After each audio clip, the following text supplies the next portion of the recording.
Share બજારમાં રોકાણના નામે ઠગાઈ કરનાર દિલ્હી તેમજ વડોદરાના 2 આરોપીઓને સાયબર ક્રાઇમની ટીમે ઝડપી પાડી કાયદેસરની કાર્યવાહી હાથ ધરી હતી। શેર માર્કેટમાં રોકાણ કરવાના બહાને છેતરપિંડી કરતા ટોળકીના 2 આરોપીની સાયબર ક્રાઇમ પોલીસે દિલ્હી તથા વડોદરામાંથી ધરપકડ કરી છે।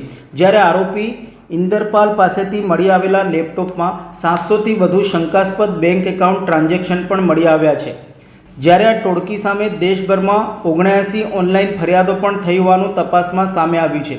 સાયબર ક્રાઇમ પોલીસ મથકના પીઆઈ જેડી પરમારે જણાવ્યું હતું કે ફરિયાદીએ સાયબર ક્રાઇમમાં ફરિયાદ આપી હતી કે તેમને એક વોટ્સઅપ ગ્રુપમાં જોડાવાનો મેસેજ આવ્યો હતો, જેમાં શેર માર્કેટમાં રોકાણ કરવા અંગેની ટિપ્સ આપવામાં આવી હતી। ત્યારબાદ ફરિયાદીને બનાવટી એપ્લિકેશન ઉપર રજિસ્ટ્રેશન કરાવવામાં આવ્યું હતું।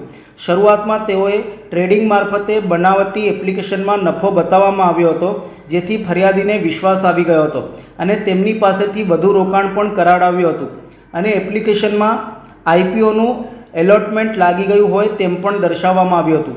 આમ અલગ અલગ કંપનીના શેર ખરીદવા તેમજ આઈપીઓ ખરીદવાના બહાને આરોપીએ ફરિયાદી પાસેથી કુલ રૂપિયા 15.70 લાખ અલગ અલગ બેંક એકાઉન્ટમાં ભરાવડાવ્યા હતા, જે પૈકી રૂપિયા 2 લાખ ફરિયાદીના બેંક ખાતામાં પરત જમા કરાવી વિશ્વાસમાં લઈ બાકીના રૂપિયા ફરિયાદીને પરત ન આપતા ફરિયાદી સાથે રૂપિયા 13.70 લાખની છેતરપિંડી કરી હતી।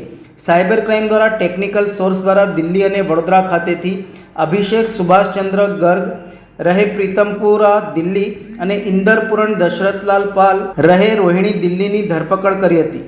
આરોપીઓ પાસેથી 5 મોબાઈલ ફોન અને 2 લેપટોપ કબજે કરવામાં આવ્યા છે, જ્યારે આ ગુનામાં અગાઉ 4 આરોપીઓની ધરપકડ કરવામાં આવી છે।